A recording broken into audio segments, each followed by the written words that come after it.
रजीम बिस्मिल्लाहिर्रहमानिर्रहीम व is तअज़्ज़न रब्बुकुम line शकरतुम लअज़ीदन्नकुम व लइन कफ़रतुम इन्न अज़ाबी लशदीद व क़ाल तआला फ़ी मक़ामिन आख़र व इन तअुद्दू निअमतल्लाहि ला तुहसूहा इन्नल्लाहा लग़फ़ूरुर रहीम।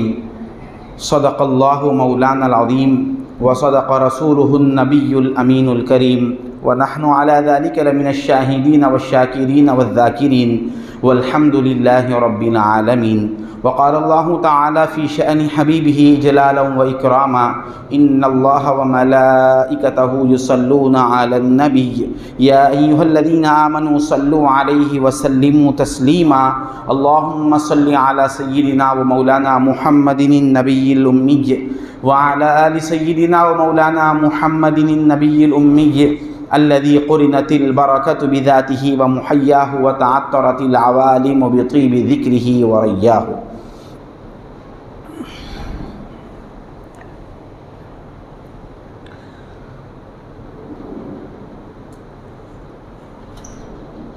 अस्सलामु अलैकुम व रहमतुल्लाहि व बरकातुहू। बुज़ुर्गान मिल्लत, अज़ीज़ान मोहतरम, अल्लाह जल्ल शानुहु व अम्म नवालुहु का बेइंतहा शुक्र है कि उसने हमें सरकार दो जहाँ सल्लल्लाहु अलैहि व आलिहि व सहबिही वसल्लम के उम्मत बाबरका में पैदा फरमाया और हमें इस पैदाइश पर बेइंतहा फ़ख्र अज़ीम इनायत फरमाया। साथ ही साथ अल्लाह ताला ने आज सय्यिदुल अय्याम यौम जुमा के बहाने यहाँ जमा होने की तौफ़ीक़ अता फ़रमाई। मुहतरम बुज़ुर्गों और दोस्तों, आज जिधर देखे हर इंसान अपने ज़ात के हद तक ये महसूस करता है कि दुनिया में उससे ज़्यादा मुसीबत और आफ़तों में मुब्तला किसी और को नहीं समझता। हर मुसीबत ज़दा आदमी का ये नज़रिया है कि मैं ही सबसे ज़्यादा मुसीबतों में हूँ। हर आफ़तों में घिरा आदमी ये तसव्वुर लेकर बैठा है कि उससे ज़्यादा आफ़तों में डूबा हुआ कोई दूसरा नहीं है। इस तरह से सारी कायनात भरी पड़ी है और कभी रूहानियत के एतबार से अल्लाह तबारक व तआला के ज़ात के एतबार से कभी ये सोचने की फ़ुर्सत भी नहीं है कि इन तमाम मुसीबतों और आफ़तों से निकलने का नुस्खा क्या है। जब भी कोई आफ़त या मुसीबत आ जाए तो हम पहले ही दुनिया के एतबार से ही उस मुसीबत के हल को तलाश करने और ढूंढने की फ़िक्र शुरू कर देते हैं। हालांकि जो मुसीबत या आफ़त अल्लाह तबारक व तआला की जानिब से आज़माइश के लिहाज से आती है तो उसको दूर करने का जो नुस्खा, जो तरीक़ा होता है वो भी अल्लाह ताला की तरफ से ही हासिल होता है। उसके अलावा बंदे अपनी कोशिश और अपनी काविशों और मेहनतों की वजह से उसको पार नहीं कर सकता। ये एक अटल फ़ैसला है। अल्लाह तबारक व तआला ने इसका नुस्खा ये बयान किया है कि जो भी आदमी जिस तरह से अपने ज़ात के हद तक मुसीबतों को देखकर ख़ुद को सबसे ज़्यादा मुसीबत ज़दा समझता है, वो पहले उस आदमी को देखे जो उससे ज़्यादा बज़ाहिर मुसीबत में है। हमारी उमूमन इंसान की ये फ़ितरत है कि वो जब भी अपने अंदर कोई एहसास कमतरी को देखता है, महसूस करता है, तो वो हमेशा अपने ज़ात में उन्हीं चीज़ों को गिनना शुरू करता है जो चीज़ें उसको अल्लाह के तरफ से नहीं मिली और जो चीज़ें अल्लाह के तरफ से नेमत के तौर पर मिली है उसको कभी गौर करने या गिनने की कोशिश करता ही नहीं। जो मिला उस पर तो शुक्र अदा नहीं किया और जो नहीं मिला उसकी शिकायत तो बराबर है। लेकिन अल्लाह तबारक व तआला जो चीज़ इसको नहीं दिया है वो चीज़ इसको देने के लिए रास्ता सिर्फ ये है कि जो पहले से दिया है उस पर वो शुक्र करे।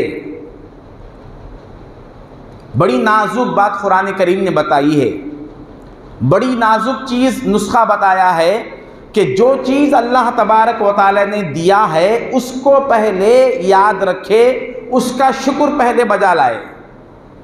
किसी को अचानक बीमारी आ गई तो ये रोना लेकर बढ़ जाते हैं कि भाई अल्लाह ताला सबसे बड़ी बीमारी मुझे ही दिया है।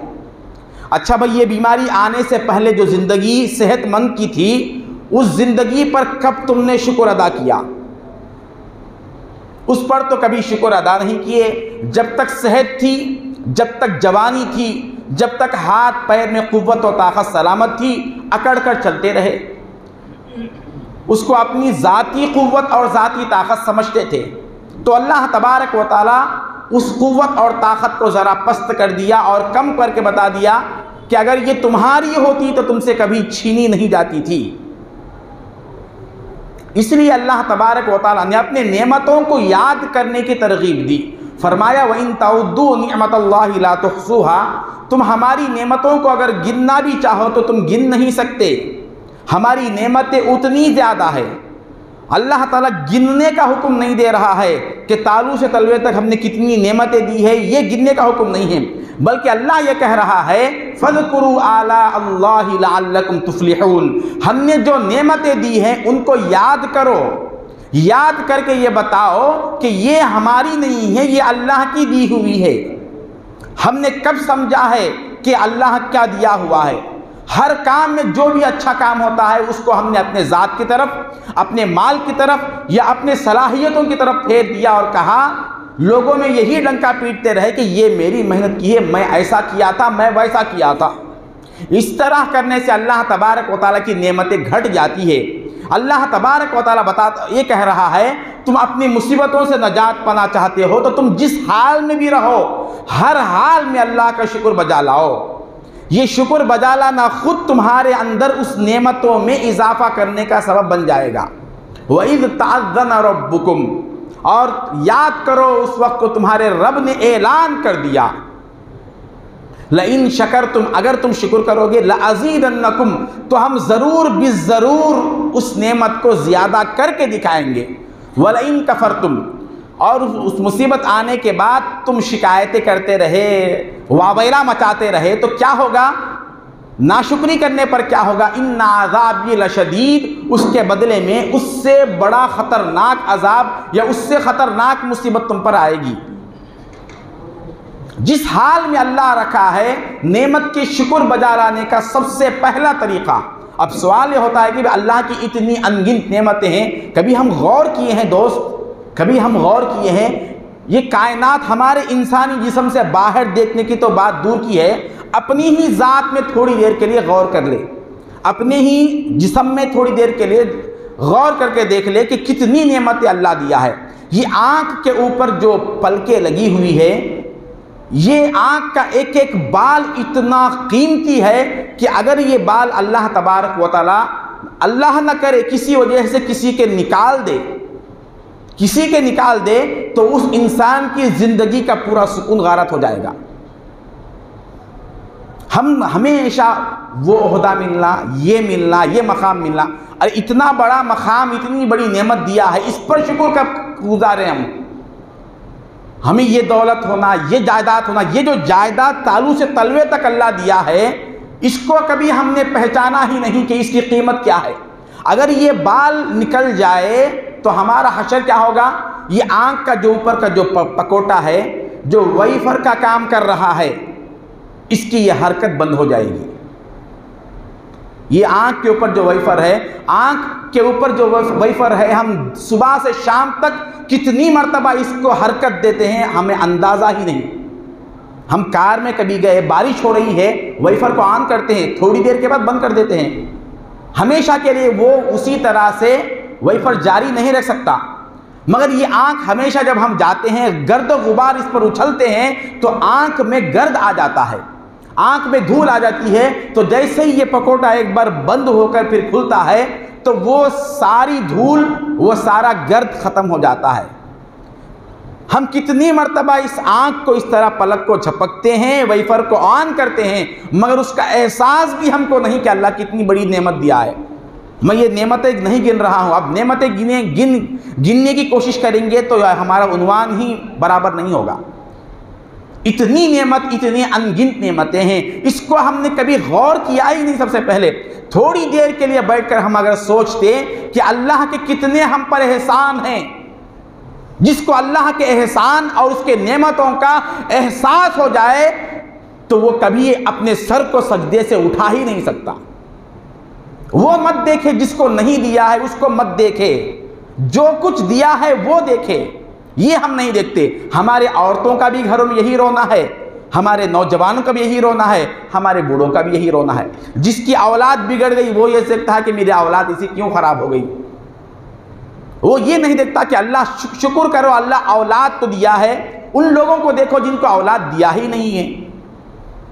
उन औरतों को यह सोचना चाहिए जिनके घरों में बहुत बड़ी मुसीबतें हैं और बहुत बड़े झगड़े हैं, भाई घर में सास के झगड़े हैं और वगैरह वगैरह झगड़े हैं, वो ये सोचती है कि मैं इतनी मुसीबत में हूँ, मुझसे बढ़कर मुसीबत ज़्यादा कोई औरत नहीं है। अच्छा भाई ठीक है, अगर तुम्हारा शौहर तुम्हें छोड़कर भाग जाए या तुम्हारा शौहर जवानी ही में मर जाए, अगर अल्लाह ऐसा मौका तुम पर लाता तो उस वक्त क्या करते थे? ऐसी तो हालत नहीं लाया ना, ये हालत नहीं लाया है, इस पर शुक्रगुजार होते तो अल्लाह तबारक व तआला वो घर में जो दूसरे झगड़े हैं उन झगड़ों को गैब से ख़त्म कर देता। ये अल्लाह तबारक व तआला का सिस्टम है, निज़ाम है। बंदे को आजमाता है कभी देकर, बंदे को आजमाता है कभी कुछ लेकर। ये अल्लाह की सुन्नत है। हज़रत शेख सादी रहमतुल्लाहि ताला अलैह, शेख सादी बहुत बड़े अल्लाह वाले गुजरे हैं। उनकी किताब गुलिस्तान बोस्तान बहुत मशहूर किताब है। तरीक़त और तसव्वुफ़ में अहलुल्लाह इस किताब को बहुत ज़्यादा पढ़ते हैं। आप फरमाते हैं अपनी ज़िंदगी का एक वाक़या कि उन्होंने अपनी ज़िंदगी के 30 साल मुकम्मल सैर व सियाहत के लिए गुजार दिए। यानी 30 साल उन्होंने अल्लाह वालों की तलाश में निकल गए। जहाँ कहीं कोई अल्लाह वाले या आलिम दीन मिलते तो उनकी सोहबत में बैठते थे। ये उनका मामूल रहा 30 साल तक।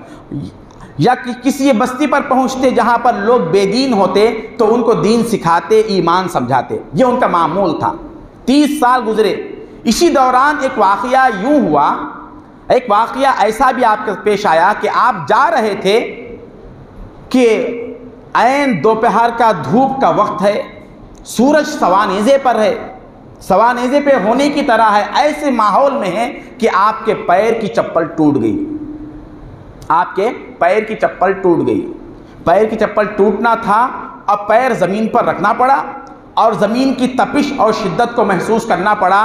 तो आपके दिल में बेइख्तियार ये ख्याल आया कि अल्लाह तबारक व तआला मुझे इस तरह से इस हाल में क्यों रखा? मैं तो अल्लाह के राह में निकला हूँ। ये उन लोगों के लिए है जो छोटे मोटे दीन के कामों में लगे रहते हैं। मैं तो ये दीन का काम किया ना, नमाज पढ़ते ही फ़ौरन फ़ायदा हो जाना। कोई थोड़ा सा नेक काम करे, 10 रुपये डालने वाले 20 रुपये इत्तेफाक से किसी वक्त डाल दिए तो फ़ौरन वो 20 रुपये के बदले में एक जो है 20,000 का कोई ज़बरदस्त फ़ायदा हो जाना। फ़ौरन फ़ायदा तलाश करने वाले, उनके लिए बहुत बड़ी इबरत है इसमें। आप फरमाते हैं मेरे दिल में ख्याल आया कि अल्लाह ताला मुझे उसके राह में निकलने के बावजूद इस तरह से बग़ैर जूतियों के चप्पलों के कर दिया। ये सोच ही रहे थे। थोड़ी देर के बाद आप एक मस्जिद के पास पहुँचे। ज़ोहर का वक्त हो रहा था। मस्जिद के पास पहुँचे तो वह मस्जिद के दरवाजे के पास एक ऐसा शख्स खड़ा हुआ था कुछ मांगने के लिए, जिसके पैर में चप्पल तो दूर की बात, उसका पैर ही नहीं था। उसका पैर ही कटा हुआ था। एक ऐसा शख्स दरवाजे पर खड़ा हुआ आपको नजर आया। फौरन अल्लाह तबारक व तआला उसके दिल में बात डालते हैं। हज़रत शेख सादी के दिल में बात डालते हैं, ऐ शेख सादी बताओ हम तुम पर ज़्यादा मेहरबान हैं या उस पर ज़्यादा मेहरबान हैं? तुम्हारे पैर में तो चप्पल नहीं है, मगर तुम जिसको देख रहे हो उसको तो चप्पल पहनने के लिए पैर ही नहीं है। जो परवरदिगार हमने इसको जो पैर नहीं दिया, क्या हम तुम्हारे साथ भी यही रवैया पेश कर सकते थे? नहीं। तुम्हें तो सिर्फ चप्पल ले लिए तुम्हारे पैर से, और यह जो नज़र आ रहा है इसके तो हमने पैर ही निकाल दिए। ज़रा उसका हाल मालूम करो। जिसका पैर ही नहीं है उससे पूछो कि वो किस हाल में है। हज़रत शेख सादी रहमतुल्लाह अलैह उसके पास जाते हैं और उसका हाल पूछते हैं कि भाई अल्लाह तबारक व तआला तुम्हारा पैर ले लिया, तुम्हें पैर नहीं दिया, तुम्हारा इस वक्त अल्लाह के साथ क्या हाल है, तुम अपने परवरदिगार से कितने खुश हो और कितने नाखुश हो। तो वो फ़कीर कहने लगा वो परवरदिगार के तो मैं सदक़े जाऊँ, क़ुरबान हो जाऊँ, अरे पैर ले लिया तो क्या हुआ, ईमान तो नहीं लिया, ईमान तो मेरा सलामत है। मैं उस अल्लाह तबारक व तआला के ज़ात से इस बात से खुश हूँ कि मुझे मुसलमान पैदा किया और मुझे ईमान की हालत में रखा। क्या ये काफ़ी नहीं है? ये अल्लाह वाले होते थे, ये बाखुदा है तो वो उतना उससे बड़ा बाखुदा है कि वो उस हाल में भी अल्लाह ताला से राज़ी है। ईमान वाला वही होता है जो अल्लाह तबारक व तआला की ज़ात को पहचानता है। उसका तकाज़ा ये होता है कि अल्लाह ताला कैसी मुसीबत भी उस पर लाए, उसकी औलाद तबाह हो जाए, उसकी अमवाल बर्बाद हो जाए, यहाँ तक कि उसकी जान भी निकल जाए, उसके ईमान में रत्ती बराबर भी अल्लाह की ज़ात से शिकवा नहीं आता। वो अल्लाह तबारक व तआला से इस हाल में रहता है। हज़रत सय्यदना अय्यूब अलैहिस्सलाम, आजकल बीमारियां ज़्यादा है, बहुत से लोग शुगर के मरीज़ है, फला मरीज़ है, इस बीमारी को नेमत समझे। ये बीमारी क्या है? नेमत है अल्लाह तबारक व तआला की। जैसे अचानक सेहत अच्छी थी, फ़ौरन सेहत बिगड़ गई, एकदम हार्ट अटैक हुआ, कुछ भी हुआ, अब ये मसला सामने आता है, अल्लाह ताला क्यों ऐसी आफत ला के डाला। अब याद आया ना अल्लाह, ये बीमारी अगर नेमत नहीं होती तो अल्लाह अब याद क्यों आया। उस बीमारी के कुर्बान जाए कि वो बीमारी आने के वजह से तो अल्लाह ताला कम से कम याद आया इंसान को। ये अल्लाह की कितनी बड़ी नेमत है, क्योंकि पहले अल्लाह की याद बड़ी नेमत है ये भी नहीं मालूम ना। हम तो किसी भी एतबार से दुनिया का ही फ़ायदा होना अब वही नेमत है। हज़रत सय्यदना अय्यूब अलैहिस्सलाम, ये नबी वक्त है, नबियों के साथ जो जितना ज़र्फ़ वाला ईमान वाला होता है अल्लाह ताला उसको उतना बड़ा नुकसान देकर आजमाता है। हमारे 2 रुपए जेब में रखे, हाथ डालने के बाद नहीं लगे, अब गया पूरा ख्याल हमारा कहाँ चल गया कि कौन ले लिया कि। अकाउंट में अगर पैसे ट्रांसफ़र करे, फ़ौरन मैसेज नहीं आया, वो 100 रुपये की बात कर रहा हूँ मैं, हज़ारों की नहीं, 100-200 में फ़ौरन मैसेज नहीं आया तो परेशान, ये पैसे गए या नहीं गए, जो पैसे आने वाले थे आए या नहीं आए। हम तो इतने दुनिया के छोटे छोटे से नुकसान में ही पड़े हुए हैं, दुनिया का छोटा नुकसान बर्दाश्त नहीं कर सकते। यही दुनिया से मोहब्बत होने की क़त्ई अलामत है। हुब्बुद दुनिया रासु कुल्ली खतियतिन, जिसके दिल में दुनिया की मोहब्बत है उसके लिए हर गुनाह का रास्ता खुद ब खुद खुल जाएगा। हमसे कोई भी किसी भी तरह का गुनाह हो रहा है और उस गुनाह के हम आदी हो चुके हैं तो समझे कि हमारे अंदर वो जो गुनाह हो रहा है उसका फॉल्ट ये है कि हमारे अंदर दुनिया की मोहब्बत है, पैसे की सूरत में हो या औरत की सूरत में हो, जायदाद की सूरत में हो, कुर्सी या इख्तिदार की सूरत में हो, ये उसकी अलामत है। वो लोग जो आजमाए गए, हज़रत सय्यदना अय्यूब अलैहिस्सलाम 18 साल अल्लाह तबारक व तआला आपको बीमारी में मुब्तला रखा, 1-2 साल नहीं, 1-2 18 साल सिर्फ बग़ैर करवट लिए के लेटे हुए थे, बग़ैर करवट लिए के। आपके जिस्म पे ऐसे ऐसे कीड़े मुसल्लत कर दिए गए कि अल्लाह अकबर, उसका कोई अंदाज़ा नहीं था। आपके गोश्त को कतर कतर कर खाते थे। एक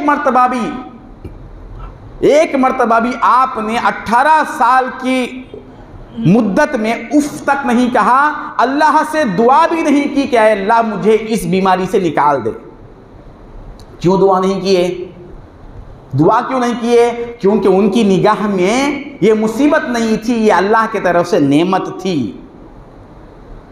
ये नेमत थी। ये नेमत कैसे है बाद में आएंगे। दरमियान में इस बीमारी के अरसे में एक दिन वो कीड़े जिस्म पूरे फैलते फैलते ज़ुबान तक आ गया। एक कीड़ा ज़ुबान तक पहुंचने ही वाला था, आपने चीख मारी, आपके ज़ुबान से आवाज़ निकली तो अल्लाह तबारक व तआला की तरफ से वही आती है, ऐ मेरे पैगंबर, ऐ अय्यूब अलैहिस्सलाम, क्या तुम्हें हमारी ये नेमत पसंद नहीं आई? क्या तुम बेजार हो गए हो?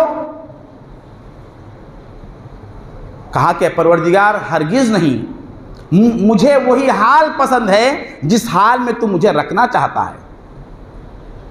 जिस हाल में तू रखा हुआ है मैं उस हाल से खुश हूं। कहा कि फिर आवाज़ क्यों आई जुबान से? लफ्ज़ नहीं निकला, सिर्फ आवाज़ आई है। फिर आवाज़ क्यों है? तो हज़रत अय्यूब अलैहिस्सलाम कहते हैं कि ऐ परवरदिगार, ये कीड़े मेरे जिस्म को खाते खाते मेरी ज़ुबान तक पहुंच गए। तो अल्लाह ने कहा तो फिर क्या हुआ? तो अय्यूब अलैहिस्सलाम कहा, ऐ परवरदिगार, यही एक ज़ुबान बच गई है, मैं चाहता हूँ कि इस ज़ुबान तक कीड़े को न पहुँचने दिया जाए, न पहुँचने दिया जाए। तो अल्लाह ने फरमाया, क्या अय्यूब तुम्हें अपनी ज़ुबान से इतनी मोहब्बत हो गई कि हमारी चाहत को तुमने हटा दिया? हमसे ज़्यादा ज़ुबान से मोहब्बत हो गई? तो फिर अय्यूब अलैहिस्सलाम जवाब देते हैं, ऐ परवरदिगार, ज़ुबान से मोहब्बत नहीं, मैं इस ज़ुबान से तुझे याद करता हूँ। कहीं ये ज़ुबान को तकलीफ़ देने लगे तो तुझे याद करने में कोई रुकावट ना आ जाए, इसलिए मैं पुकारा था। हमारी ज़ुबानें तो सलामत ही है। कब अल्लाह को याद किए? बिस्मिल्लाह पढ़ के खाने की मुसलमानों को तौफीक नहीं है आज। याद अल्लाह याद रहा तो निकलता बिस्मिल्लाह, वो खुद ब खुद आने का नहीं है। माहौल ही ऐसा बना के है, बेदीनों का माहौल, गाफिलों का माहौल, अल्लाह का नाम लेने का भी नहीं है। हमारे मरने के बाद भी कोई अल्लाह का नाम लेने वाला नहीं रहता वहाँ पे, सब रोने वाले ही रहेंगे। आपको ये जो नेमत आपने तस्वुर किया है, इस बीमारी से फारिग होने के बाद अल्लाह ने आपको सेहत दी, उसके बाद लोग, किसी ने पूछा आपसे कि आए अय्यूब अलैहिस्सलाम, बीमारी के इतने दिन आप काटे हैं, कैसे गुजारे आपके? बहुत तकलीफ़ के दिन गुजरे होंगे। लोग आपको पूछने लगे, बड़ी मुसीबत के, बड़ी तकलीफ़ के दिन आप काट के आए हैं। तो आपने कहा वो ज़िंदगी इस ज़िंदगी से बेहतर थी। अब जो ज़िंदगी है सेहत याबी की, इससे भी वो ज़िंदगी बेहतर थी।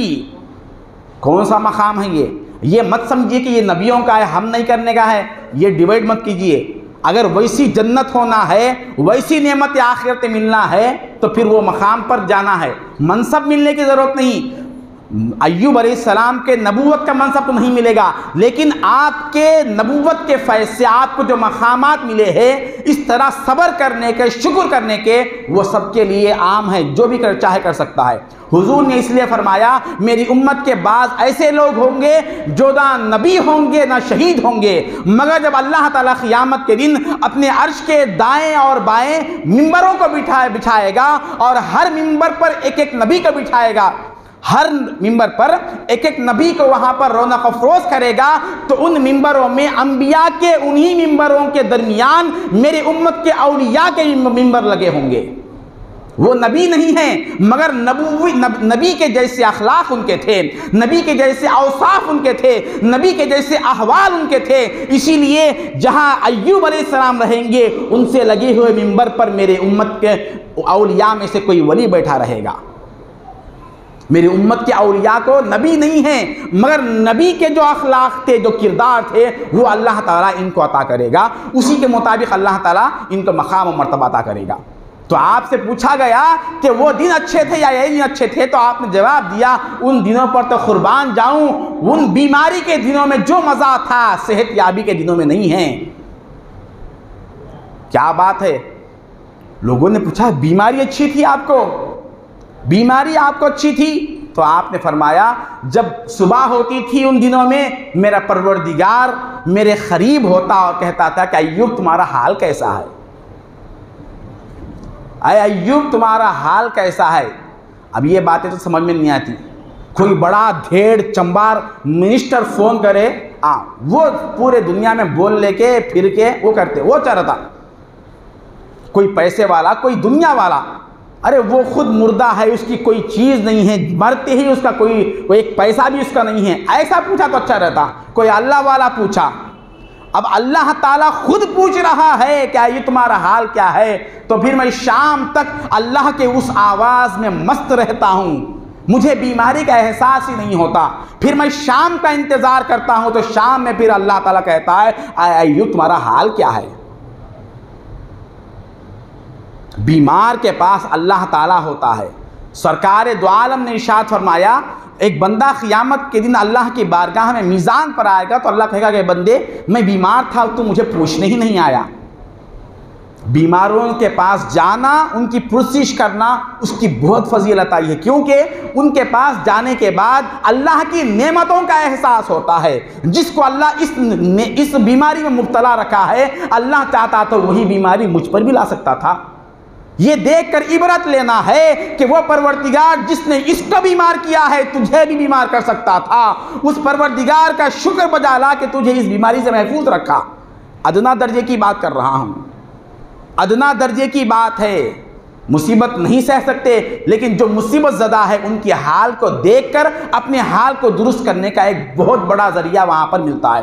तो अल्लाह पूछता है बंदे से, बंदे मैं बीमार था, तू मुझे देखने नहीं आया। तो बंदा कहता है अल्लाह तू बीमार कैसे हो सकता है?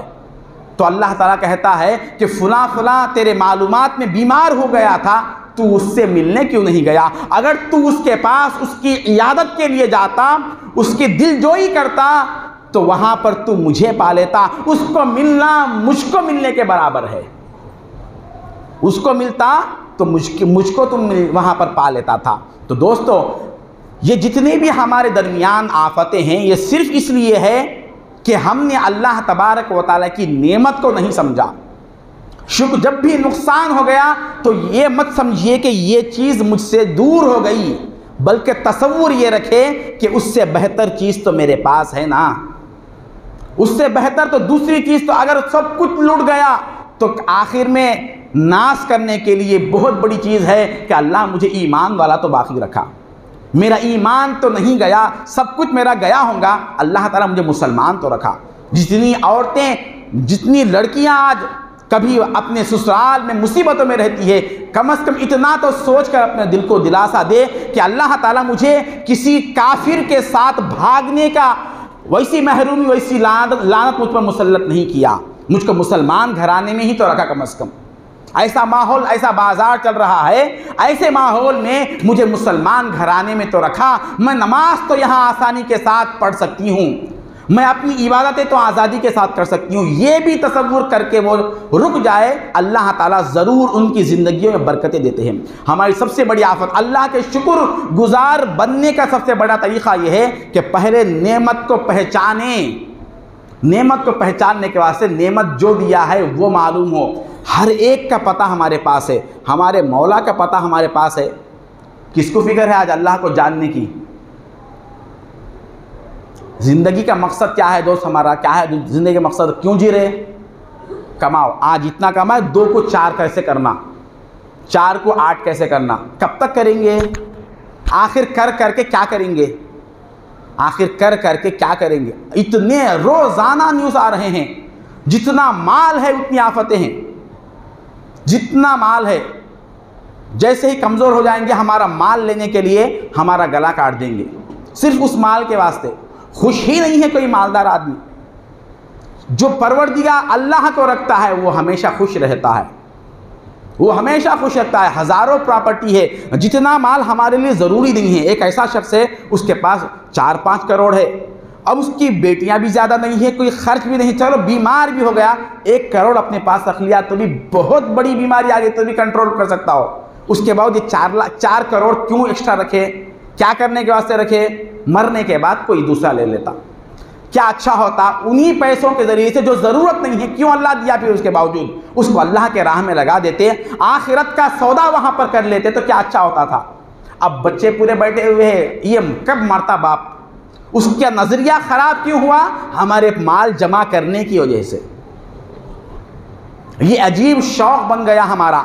अब इसमें एक सुकून है, ये सोच करके मेरे पास इतनी प्रॉपर्टी है, ये सोचने के बाद जो लज्जत मिली ना, ये लज्जत में है। सिर्फ मेरे पास बैंक बैलेंस बैठे बैठे खाली चेक करके देख लेता, हाँ इतना है, एक सुकून मिला। ज़रा उसके बाद ये भी सोचे, फ़ौरन मौत आ गई, उसके बाद ये बैलेंस किसका रहता? ये मुर्दे के नाम पे तो नहीं जाता ना। हमारे पास 10 करोड़ रहे तो भी कफन वही सादा कपड़े का दिया जाएगा। कोई मल्टी मिलीनियर मर गया तब भी कफन रेमंड के कपड़े से देना जायज़ नहीं है। कफन का कपड़ा तय है, वो इतना बारीक होना चाहिए, इतना मामूली सा होना चाहिए। मिट्टी में डालने का है, उसके लिए रेमंड का बड़ा बेहतरीन जो है, अब बड़े बड़े नाम हैं, ब्रांड से आपके पास, वो देकर कुछ भी करने का नहीं है उसको। कितना बड़ा मालदार भी हो, उसके मरने पर महंगा कपड़ा कफन में देना जायज़ नहीं है। उसको मामूली ही कपड़े में कफन दिया जाएगा। वो कफन उसके साथ आने वाला नहीं है, उसके साथ आने वाले उसके नेक आमाल है। उसके लिए तैयारी हमने क्या की है, तैयारी हमने क्या की है? कुछ नहीं की। खैर, मेरा उन्वान ये नहीं है, मैं बात सिर्फ ये अर्ज़ कर रहा था हमारी अब जब ये मसला इसलिए लाया कि जैसे ही हम इतना बड़ा बैंक बैलेंस जमा कर रख लिए, फ़ौरन वो जाते ही जो तकलीफ़ और जो बीमारी हम पर आती है उसको कोई बयान नहीं कर सकता। हमारे एक पड़ोस है, वो जो है रिटायर्ड थे मिलिट्री के, इतनी बखालत तबीयत में इंसान की अच्छी नहीं है। मैं नाम नहीं ले रहा हूँ इसलिए ये गीबत नहीं है, भाई किसी किसी के वाक़यात क्यों सुना रहे हैं। नाम अगर लेता और आपको वो शख्स मालूम हो जाता, तसव्वुर में आता, तो फिर ये बात गीबत होती है। अब हर महीना सैलरी जमा जमा जमा जमा के, जब से रिटायर्ड हुए हैं सैलरी जमाते जमाते 35 लाख उनके हो गए। बच्चों को मालूम हुआ इतने पैसे है, ज़रा भी सैलरी में से 1 रुपया भी नहीं लेते थे। उधर से वहाँ से दूसरे घर से दो तीन घर थे किराए के, वहाँ से किराया आता था, उस पर चला लेते थे, उस पर चला लेते थे। मुख्तसर खाते थे, खाने की भी तौफीक नहीं, पर खा लिए तो पैसे हो जाते, ये भी एक है। कम से कम पैसे है तो अच्छा तो खाओ तो भी सही, अच्छा पहने तो भी सही। छुपा के रखे, बच्चों को मालूम हो गया, बच्चे जो है ऐसा ऐसा करके उनके पासबुक वगैरह जो कुछ अकाउंट्स थे वो हासिल कर लिए, पूरा अकाउंट साफ कर दिए। जैसे ही उनको मालूम हुआ कि मेरा ये हशर हुआ है, आदमी आज अच्छी तरह चलने फिरने बात करने वाला आदमी बिस्तर पे आ गया। सिर्फ वो जो फिक्र थी, इतने ज़माने सुबह में रोज़ाना इडली के सिवा दूसरा खाते नहीं थे। मैं इतनी करके, इतनी मेहनत से, मोहब्बत से, पैसों से छुपा के रखा, ये बच्चे ले लिए। अब उसी बीमारी में 11 दिन नहीं गुजरे, 11वें दिन मर गया वो आदमी। क्या हुआ उस पैसे का? क्या हुआ उस पैसे का? अब वो पैसा कम से कम मरने के बाद खबर में भी नहीं आया, आखिरत के भी काम नहीं आया।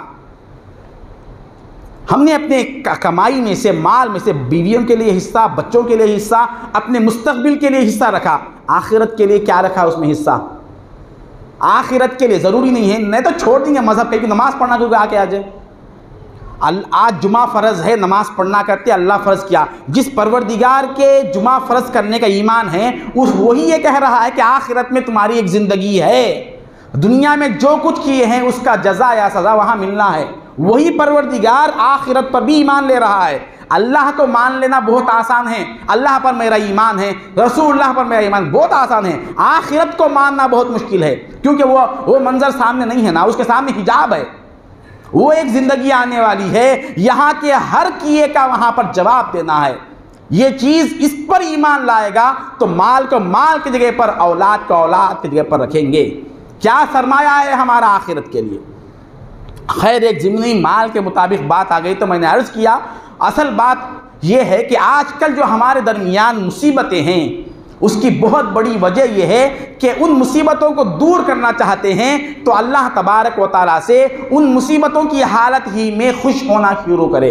ऐ अल्लाह, इस मुसीबत में भी मैं तुझसे राज़ी हूँ। इससे अल्लाह ताला इतना खुश होता है, पूछिए मत। इसका अंदाज़ा हम अपने नफ्सियात से भी कर सकते हैं। ज़रा अपने हाल को देखो, अगर हमारी बीवी किसी चीज़ का मुतालबा करे, फ़लाँ चीज़ ला के दे दो, और हम कह दे कि भाई मेरे पास उतने पैसे नहीं हैं, बाद में 1-2 साल के बाद ला के दूँगा। कोई जेवर पूछी या कोई अच्छी साड़ी पूछी बीवी, और हमने कहा कि उतने पैसे अब नहीं हैं, और बीवी फ़ौरन पलट कर जवाब दे कि भाई तुम तो सबको देते हो, मुझी को नहीं देते। जवाब अगर इस तरह से बीवी दी तो हमारा दिल क्या बोलेगा? भाई मैं इस पर इतने एहसान किया, इसको इतनी चीज़ें दिया, आज एक चीज़ पूछते पर नहीं दिया तो मेरे ही खिलाफ हो गई, तकलीफ़ होगी नहीं? अगर वही बीवी ये कहे कि ठीक है, मैं पैसे है समझ के पूछी थी, ठीक है आपके पास पैसे नहीं है तो कोई बात नहीं, 2 साल के बाद में जब भी आपके पैसे आए उस वक्त दीजिए, वरना तो ज़रूरी ही नहीं है मुझको। आप जिस हाल में रखे मैं उस हाल में रहने के लिए राज़ी हूँ। अगर कोई बीवी ये कहे हमको, और हमारे बच्चे किसी चीज़ का मुतालबा करे और हम मेरे पास बच्चे उतने पैसे नहीं हैं, और बच्चा खुश हो जाए, ठीक है पैसे नहीं तो कोई बात नहीं, मैं इसी हाल में राज़ी हूँ, बाप का दिल, एक शौहर का दिल कितना खुश होगा।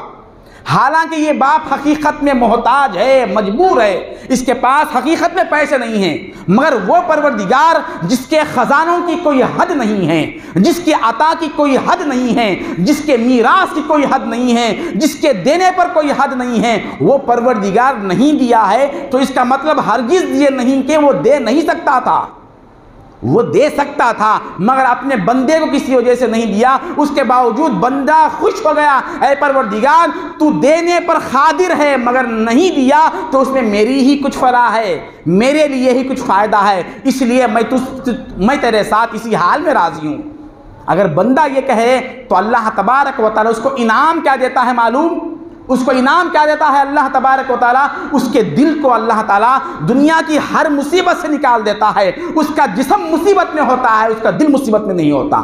उसके माल मुसीबत में होते हैं, उसका दिल मुसीबत में नहीं रहता। उसकी औलाद पर आफतें आ भी जाए, मैं उसके दिल को अल्लाह ताला अपने पास से उठाकर ख़ास सुकून और इत्मीनान की दौलत से मालामाल करता है।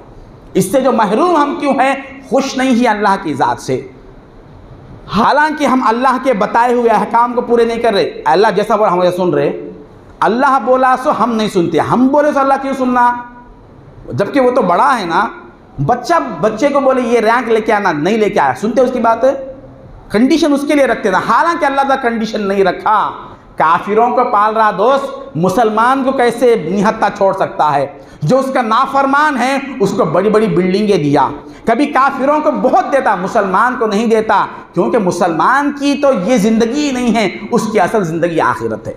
तो मोहतरम दोस्तों, हमारी सबसे बड़ी गलती आज ये है, मुसीबतों में आफतों में जो आदमी है किसी भी एतबार से, घरेलू एतबार से, माल के एतबार से, कारोबार के एतबार से हमारा शिकवा है कि हमें ये नहीं मिला।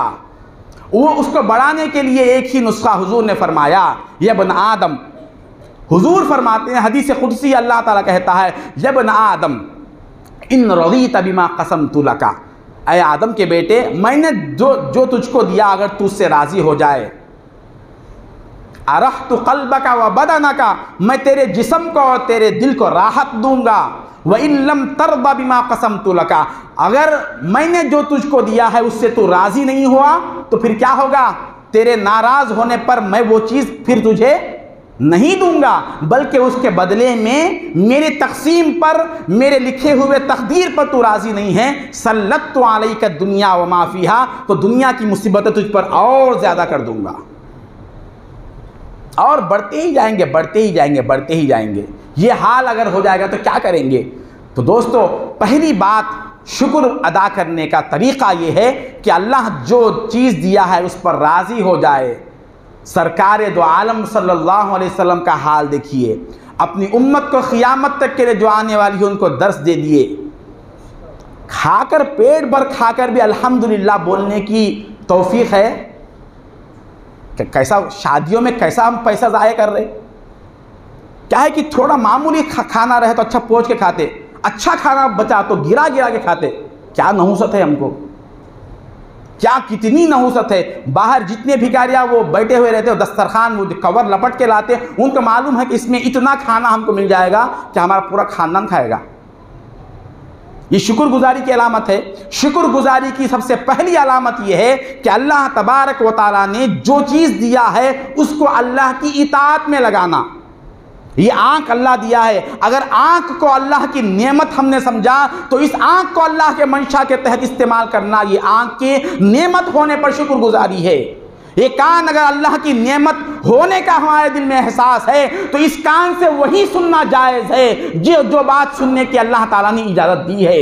ये ज़ुबान अगर अल्लाह की नेमत समझ रहे हैं तो इस ज़ुबान से वही बात कहना चाहिए जो बात कहने से अल्लाह खुश होता है, राज़ी होता है। अगर गाली दिए तो इस नेमत का हक हमने अदा नहीं किया। ये हाथ अल्लाह की अगर नेमत है तो इस हाथ को अल्लाह के बारगाह में उठाना इस हाथ के नेमत होने का सही हक है। ये फर्स्ट पहली अलामत है। अगर हम अल्लाह तबारक व तआला के नेमत का हक अदा करना चाहे, माल अल्लाह की नेमत है तो वो माल अल्लाह की राह में न लगे तो फिर उसका फ़ायदा क्या है। एक मुसलमान का तरीका ये है कि वो हर चीज़ मौला के लिए रखता है। दोस्त, घर बनाए हैं मगर नियत ये होना चाहिए, घर बनाए हमको रहना है, हमें ही सोना है, मगर थोड़ी ये नियत कर लेते कि अल्लाह तबारक व तआला बेघर को घर दिया है, मैं इस घर को उसकी इबादत के लिए रखूँगा। एक मर्तबा भी अपने बीवी बच्चों को उस घर में नमाज पढ़ने का हुक्म दे दे तो फिर उसको अल्लाह तबारक व तआला उस घर के ऊपर जितने भी आफतें हैं वो सब दूर कर देगा।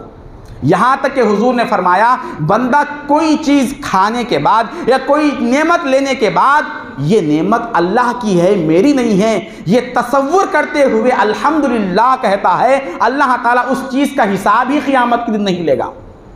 खाना खा लिए, जितना भी खाए, आखिर में सिर्फ ये कह दी कि अल्लाह ये तेरा है, मैं कहाँ ला सकता हूँ, मैं तेरा मजबूर बंदा हूँ, मोहताज बंदा हूँ, मेरे पास क्या हैसियत है। अगर इतना कहे तो अल्हम्दुलिल्लाहिल्लज़ी अतअमना, तारीफ़ है उस ज़ात की जिसने मुझे खिलाया, मैं खुद से नहीं खाया हूँ, तू खिलाया तो खाया हूँ। कभी समझे हम? जिनके हाथ गिर गए हैं उनसे पूछिए हाथ उठने में कितनी बड़ी नेमत है। वो लोग जिनके हाथ गिर गए हैं, सीधा हाथ गिर गया, खाने की सलाहियत नहीं है, उनसे पूछिए ये हाथ उठकर मुंह तक आने में कितनी बड़ी नेमत है। यही बात है, उन लोगों से जाकर मिलना, उनके हालात देखना। अंधे की अहमियत किसको मालूम होती? आँख की अहमियत किसको मालूम होती? अंधे को मालूम होती, अब इसको नहीं मालूम होती। हाँ, हर एक को एक दिन मालूम हो जाएगा, जब मुंह पे कफन आ जाता, ये आँख बंद हो जाती, उस वक्त मालूम होती कि ये आँख कितनी बड़ी नेमत थी। तो बात यह अर्ज कर रहा था, सरकार दो आलम सल्लल्लाहु अलैहि वसल्लम के घराने में 2-2, 3-3 दिन के फाक़े होते थे और रात में हुजूर सजदा रेज इतना लंबा सजदा करते थे। हज़रत सय्यदतुना उम्मुल मोमिनीन आयशा रज़ी अल्लाह तआला अन्हा फरमाती है, हत्ता तवर्रमत क़दमाहु, इतना लंबा सजदा करते कि सरकार दो आलम सल्लल्लाहु अलैहि वसल्लम के पैर मुबारक जो है मुतवर्रम हो जाते, हुजूर के पैर में सूजन आ जाता। आप सरकार दो आलम के ख़दमों में पढ़ती और कहती कि या रसूल अल्लाह अलम यग़फ़िर लका रब्बुका मा तक़द्दम मिन ज़ंबिका व मा तअख़्ख़र, अल्लाह के रसूल आप ये सजदे क्यों कर रहे हैं जबकि अल्लाह ने आपके अगले पिछले सारे गुनाह को माफ़ कर दिया, और किस बात पर शुक्रगुजार, और किस बात पर ये सजदे हैं? तो हुजूर ने फरमाया, आयशा जब तुम खुद कह रही हो कि अल्लाह ताला ने मुझ पर इतना एहसान किया कि मेरे अगले पिछले गुजरे हुए और गुजरने वाले, वो ज़ात जिसके ज़ात से कोई गुनाह का ताल्लुक़ ही नहीं है, ऐसे ज़ात के बारे में कह रही है कि अल्लाह ने तुम्हारे अगले पिछले गुनाह माफ़ कर दिया है। आयशा, जब अल्लाह ने इतनी बड़ी नेमत मुझे दिया है, अफला अकूनु अब्दन शकूरा, क्या मैं फिर ऐसे परवरदिगार का शुक्रगुजार बंदा न बनूँ? पहले सजदे कम होते थे, जैसे ही ये मकाम मिला, जैसे जैसे बुलंद मकाम मिलता था, सजदे और दराज हो जाते थे। नेमत मिलने के बाद क्या होना? और इजाफा होना इताअत में। तो बात यह अर्ज़ की जा रही है, अल्लाह तबारक व तआला का शुक्र बजा लाने से नेमतों में इजाफा होता है और मुसीबतें कम होते हैं। उस नेमत को शुक्रगुजारी की अलामत यह है कि जो चीज़ अल्लाह दिया है उसको अल्लाह की इताअत में, वो चीज़ जिस मकसद के लिया है, मकसद के लिए दिया है, उसी मकसद में लगाना है। दूसरी बात, दूसरी अलामत शुक्रगुजारी की ये है कि अल्लाह ताला जिस हाल में जैसे रखा है वैसे ही अपने आप को खुश रखना। ये दो काम जो आदमी करता है उसको अल्लाह ताला दुनिया और आखिरत में फ़ायदा देता है और उसकी नेमतों में इजाफा करता है। दोस्तों, हमारे पास कोई नेमत हो या ना हो, हालात कैसे भी संगीन हो जाए, अल्लाह ने एक बहुत बड़ा लेबल हमको लगा कर रखा है। कभी भी माल की वजह से अपने आप के अंदर मैं बड़ा हूँ तसव्वुर आने न दे। कभी भी औलाद की वजह से, ओहदे की वजह से ये चीज़ें ख़त्म हो जाने वाली है। नेमत तो वो है, हाँ, ऐसी चीज़ पर नाज करने और फ़ख्र करने का इख्तियार है जो हमेशा हमारे साथ रहती है। वो नेमत कौन सी है? क्या वो नेमत हमारे दामन में, हमारे झोली में है या नहीं है? वो नेमत जो दुनिया में भी काम आने वाली है, साथ आखिरत में भी आने वाली है। बरी नाज़म के हस्तम उम्मते तू, मैं सिर्फ इसी बात पर नाज करता हूँ कि अल्लाह ने मुझे आपकी उम्मत में पैदा फरमाया। गुनाहगारम व लेकिन खुश नसीबम, मैं कुछ भी बुरा हूँ, बुरे से बुरा हूँ, लेकिन उसके बावजूद भी खुश नसीबी मेरी ऐसी है कि आपकी उम्मत में पैदा हुआ हूँ। नबियाँ पूछे हैं दोस्त, नबी पूछे हैं, मगर अल्लाह ताला पूछे बगैर हम जैसे कभी सोचे मैं इतना गलीज़ हूँ, इतना बुरा हूँ, मेरे अंदर इतने गुनाह है, उसके बावजूद अल्लाह ताला मुझे अपने महबूब की उम्मत में क्यों डाल दिया। थोड़ी देर के लिए अगर सोचते तो उसी वक्त से ज़िंदगी का काया पलट जाता था। दुनिया की मोहब्बत, हर शय की अज़मत हमारे दिल से खुद ब खुद हट जाती थी। तो दोस्तों, हमारे तमाम मुसीबतों का हल अल्लाह की बारगाह में शुक्रगुजारी का है। उसका तरीक़ा यही है कि जिस हाल में रखा उसी हाल में राज़ी हो जाए। क़ियामत के दिन जब ये बंदा हाजिर होगा तो अल्लाह ताला कहेगा कि ए बंदे, तू अमल थोड़े ही लाया है, मैं जितने अमल बोला था तू उतने अमल करके नहीं ला सका, लेकिन मैं भी तुझे जितना देना था उतना नहीं दिया, लिहाजा आज तेरे अमल से मैं राज़ी हूँ। जिस तरह से तू मेरी अता से राज़ी था, तुझे जितना देना था उतना नहीं दिया, लेकिन इस तरह तू खुश हो गया कि अल्लाह थोड़ा दिया तो क्या हुआ, मैं उससे खुश हूँ, लिहाजा मैं भी आज तेरे थोड़े से अमल से खुश हूँ। तू मेरे थोड़े दिए पर खुश था, मैं आज तेरे थोड़े से अमल से खुश हूँ। हमारे बख्शिश के लिए सबसे बड़ा ज़रिया, आखिर में हमारी बख्शिश जिस बात पर होने वाली है वो सिर्फ यही है कि जो अल्लाह दिया है उससे राज़ी हो जाना है। मैं आखिर में अल्लाह पाक से दुआ करता हूँ कि अल्लाह जो कुछ कहा गया हमें तौफ़ीक़ अता फ़रमा कि हम उस पर अमल करें। तेरे शुक्रगुज़ार बंदे बनने की तौफ़ीक़ अता फ़रमा, तेरे नेमतों को पहचानने की तौफ़ीक़ अता फ़रमा। तुझे वास्ता है तेरे हबीब पाक सल्लल्लाहु अलैहि वसल्लम का। व आखिरु दावाना अनिल हम्दुलिल्लाहि रब्बिल आलमीन। अस्सलामु अलैकुम।